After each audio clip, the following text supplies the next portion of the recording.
लोकसभा चुनाव बेहद नजदीक हैं। 19 अप्रैल से शुरुआत होने वाली है।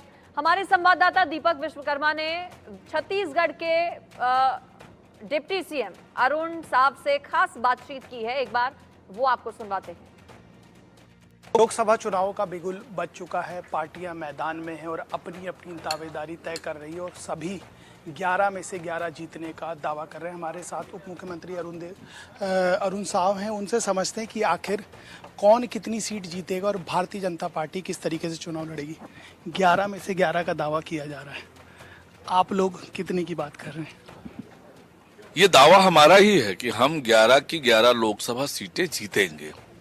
पिछले 10 सालों में नरेंद्र मोदी जी ने जो आम लोगों के जीवन में परिवर्तन लाने का काम किया है, गांव, गरीब और किसान की तरक्की और बेहतरी के लिए जो काम किया है, आज देश को आंतरिक रूप से, बाह्य रूप से जिस प्रकार से सुरक्षित किया है, दुनिया में भारत का मान सम्मान और गौरव बढ़ाया है, देश की अर्थव्यवस्था को मजबूत किया है, तो आज देश की जनता आगे बढ़कर नरेंद्र मोदी जी को तीसरी बार प्रधानमंत्री बनाने के लिए आ रही है। छत्तीसगढ़ में 100 दिन में विष्णुदेव साय जी की सरकार ने जो काम किया है और 10 सालों में नरेंद्र मोदी जी के नेतृत्व में जो काम हुआ है, उस काम के कारण छत्तीसगढ़ की आम जनता नरेंद्र मोदी जी के साथ खड़ी है, भारतीय जनता पार्टी के साथ खड़ी है और निश्चित रूप से 11 की 11 लोकसभा सीटें छत्तीसगढ़ की जनता नरेंद्र मोदी जी और भारतीय जनता पार्टी की झोली में डालेगी। भारतीय जनता पार्टी में जितना स्मूथ चल रहा है, उतनी कल्पना तो भाजपा को आज से 100 दिन पहले नहीं थी। कांग्रेस के पास वही स्थिति थी। मौजूदा स्थिति में कांग्रेस पूरी लड़खड़ा गई है। देवेंद्र यादव के खिलाफ कांग्रेसी हो गए हैं, भूपेश बघेल के खिलाफ हो गए हैं, कवासी लखमा के खिलाफ हो गए और एक आध व्यक्ति कोई और बचा हो तो आप गिनवा दीजिएगा। ये हो क्यों रहा है कांग्रेस में? देखिए, कांग्रेस डूबती हुई जहाज है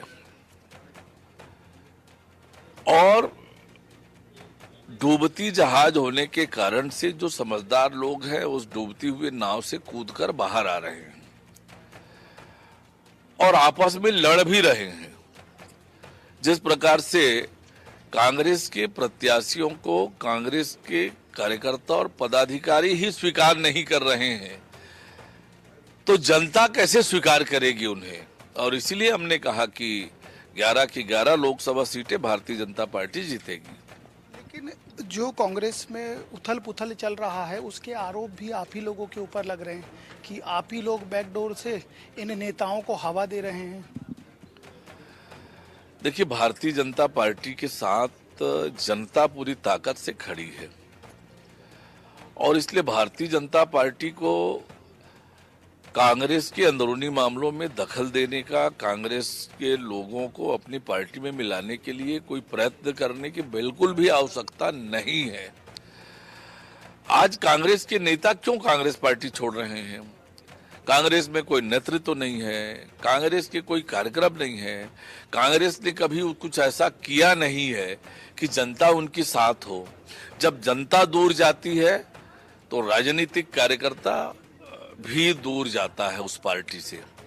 तो जब जनता दूर जा चुकी है कांग्रेस पार्टी से, इसलिए कांग्रेस के जो समझदार नेता हैं कांग्रेस को डूबती हुई नाव मानकर उससे बाहर आ रहे हैं।